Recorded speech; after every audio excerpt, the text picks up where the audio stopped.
माता पार्वती ने भगवान शिव से पूछा, गंगा में डुबकी लगाने से क्या सच में धुलते हैं पाप?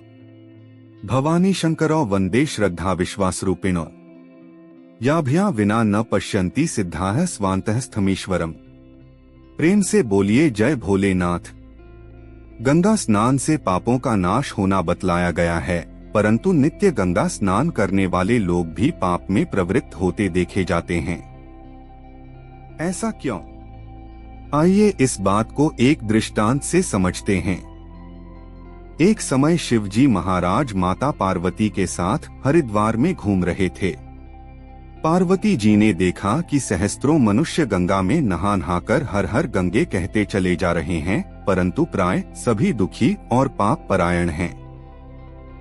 पार्वती जी ने बड़े आश्चर्य से शिव जी से पूछा कि हे देव, गंगा में इतनी बार स्नान करने पर भी इनके पाप और दुखों का नाश क्यों नहीं हुआ? क्या गंगा में सामर्थ्य नहीं रही? शिवजी ने कहा, प्रिय, गंगा में तो वही सामर्थ्य है, परंतु इन लोगों ने पापनाशिनी गंगा में स्नान ही नहीं किया है, तब इन्हें लाभ कैसे हो? पार्वती जी ने आश्चर्य से कहा कि स्नान कैसे नहीं किया? सभी तो नहा नहा कर आ रहे हैं, अभी तक इनके शरीर भी नहीं सूखे हैं। शिवजी ने कहा, ये केवल जल में डुबकी लगाकर आ रहे हैं। तुम्हें कल इसका रहस्य समझाऊंगा। दूसरे दिन बड़े जोर की बरसात होने लगी। गलियां कीचड़ से भर गईं। एक चौड़े रास्ते में एक गहरा गड्ढा था, चारों ओर लपटीला कीचड़ भर रहा था। शिवजी ने लीला से ही वृद्ध रूप धारण कर लिया और दीनविवश की तरह गड्ढे में जाकर ऐसे पड़ गए जैसे कोई मनुष्य चलता चलता गड्ढे में गिर पड़ा हो और निकलने की चेष्टा करने पर भी न निकल पा रहा हो। पार्वती जी को उन्होंने यह समझाकर गड्ढे के पास बैठा दिया कि देखो, तुम लोगों को सुना सुनाकर यूं पुकारती रहो कि मेरे वृद्ध पति अकस्मात गड्ढे में गिर पड़े हैं, कोई पुण्यात्मा इन्हें निकालकर इनके प्राण बचाए और मुझ असहाय की सहायता करे। शिवजी ने यह और समझा दिया कि जब कोई गड्ढे में से मुझे निकालने को तैयार हो तब इतना और कह देना कि भाई, मेरे पति सर्वथा निष्पाप हैं, इन्हें वही छुए जो स्वयं निष्पाप हो। यदि आप निष्पाप हैं तो इनके हाथ लगाइए, नहीं तो हाथ लगाते ही आप भस्म हो जाएंगे।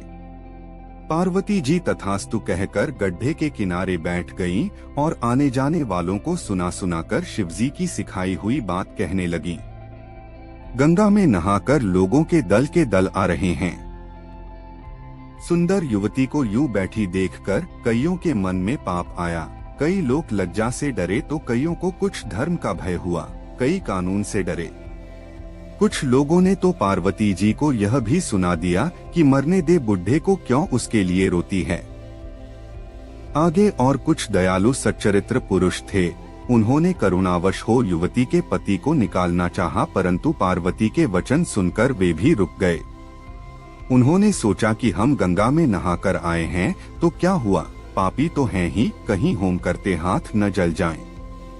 बूढ़े को निकालने जाकर इस स्त्री के कथनानुसार हम स्वयं भस्म न हो जाएं। किसी का साहस नहीं हुआ। सैकड़ों आए, सैकड़ों ने पूछा और चले गए। संध्या हो चली। शिवजी ने कहा, पार्वती, देखा आया कोई गंगा में नहाने वाला।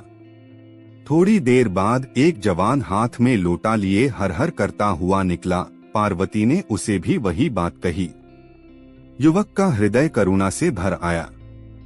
उसने शिवजी को निकालने की तैयारी की।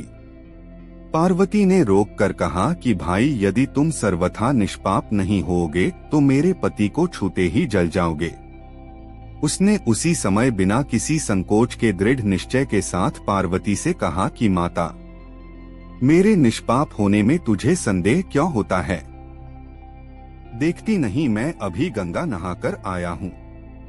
भला गंगा में गोता लगाने के बाद भी कभी पाप रहते हैं?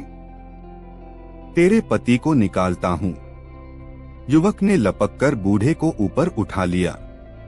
शिव पार्वती ने उसे अधिकारी समझकर अपना असली स्वरूप प्रकट कर उसे दर्शन देकर कृतार्थ किया।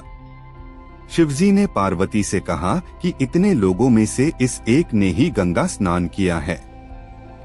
इसी दृष्टांत के अनुसार जो लोग बिना श्रद्धा और विश्वास के केवल दंभ के लिए गंगा स्नान करते हैं, उन्हें वास्तविक फल नहीं मिलता, परंतु इसका यह मतलब नहीं कि गंगा स्नान व्यर्थ जाता है। विश्वास के साथ किए गए गंगा स्नान का मिलता है वास्तविक फल। इस चैनल को सब्सक्राइब जरूर करें, क्योंकि इस चैनल पर आगे और भी दुर्लभ जानकारी दी जाएगी। वीडियो को लाइक करके कमेंट में हर हर महादेव जरूर लिखना।